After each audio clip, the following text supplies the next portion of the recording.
اللہ نے میرے نبی کو کیسا بنایا؟ ایک بدو عورت ہے، ان پڑھ عورت ہے، معبد الخزاعیہ، وہ میرے نبی کا حلیہ بتاتی ہے۔ وہ کہتی ہے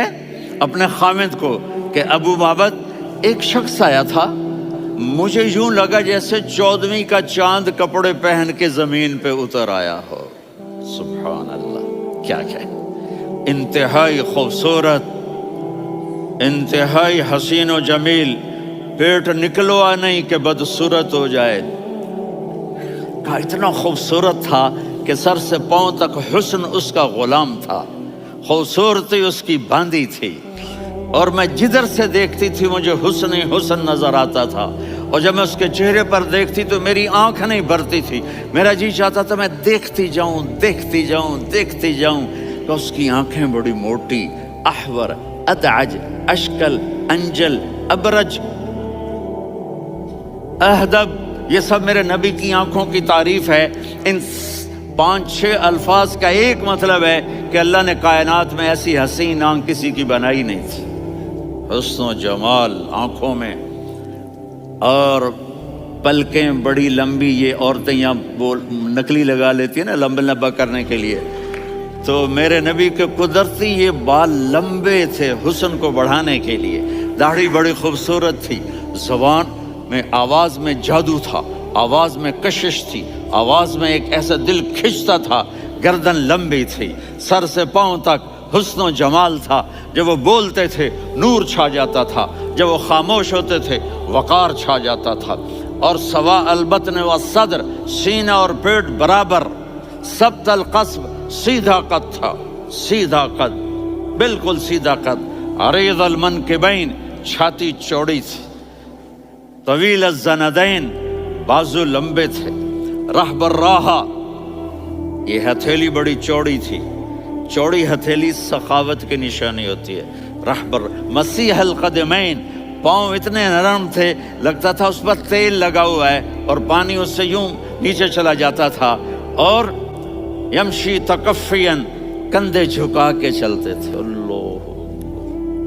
یہاں 4 آدمی سلام کریں تو آدمی یوں ہو جاتا ہے، اور میرے نبی کو فرشتے سلام کر رہے ہیں اور آپ یوں چلتے تھے، ایسے چلتے تھے، تھوڑے سے کندھے جھکا کے چلتے تھے، ایسے آپ کبھی نہیں چلے۔ جو دیکھنے میں ایسا حسین ہو اس سے پیار کیوں نہ کیا جائے؟ خاندان اونچا ہو تو آدمی اس کی قدر اور عظمت کرتا ہے۔ میرے نبی کا خاندان کیا ہے؟ میرے نبی نے فرمایا اللہ نے آدم کی ساری اولاد سے عرب کو چنا،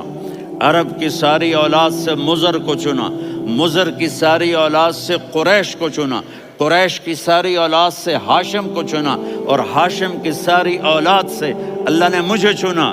میں سب سے اعلیٰ خاندان کا ہوں، عالی نسب ہوں۔ میرے اللہ نے میرے 10 نام رکھے ہیں، میں محمد، میں احمد، میں ماہی، میں حاشر، میں عاقب، میں فاتح، میں ابو القاسم، میں طٰہٰ، میں یاسین۔ یہ جو مائیں بیٹھی ہیں ان سے پوچھو، میں ایک مثال دیتا ہوں، محبت ہوتی ہے نا، چھوٹا بچہ گود کا، میرا چاند، میرا دلارا، یہ اس کا بچہ ہے بٹن جتنا، یہ نبیل کا اتنا سا ہے، تو اس کو کبھی یوں اٹھاتا ہے، کبھی یوں اٹھاتا ہے، کبھی یوں اٹھاتا ہے، کبھی یوں اس کو لوریاں دیتا ہے، میرا چاند، میرا کالا ٹٹ، میرا چاند، میرا چاند، میرا چاند۔ تو میرے رب کو اپنے حبیب سے محبت ہے تو صرف محمد نہیں کہتا، چونکہ محمد کہنے سے محبت کا فلو نکلتا نہیں، تو اللہ نے اپنی محبت کے فلو کو نکالا، میرا محمد، میرا احمد، میرا ماہی، میرا حاشر، میرا عاقب، میرا فاتح، میرا قاسم، میرا ابو القاسم، میرا طٰہٰ، میرا یاسین۔ یہ اللہ نے اپنے حبیب کے نام، اور پھر قرآن میں جاؤ، شاہد، مبشر، نذیر، داعی الی اللہ، سراج منیر، رؤوف، رحیم، عزیز، حریص، مزمل، مدثر، یہ اللہ نے پورے قرآن میں سارے نبیوں کا نام لیا، یا عیسیٰ، یا موسیٰ، یا یحییٰ، یا ابراہیم، یا نوح، نام لے کر پکارا، لیکن اپنے حبیب کو ایک دفعہ بھی یا محمد نہیں کہا بلکہ لقب سے پکارا، یا ایھا النبی، یا ایھا الرسول، یا ایھا المزمل، یا ایھا المدثر۔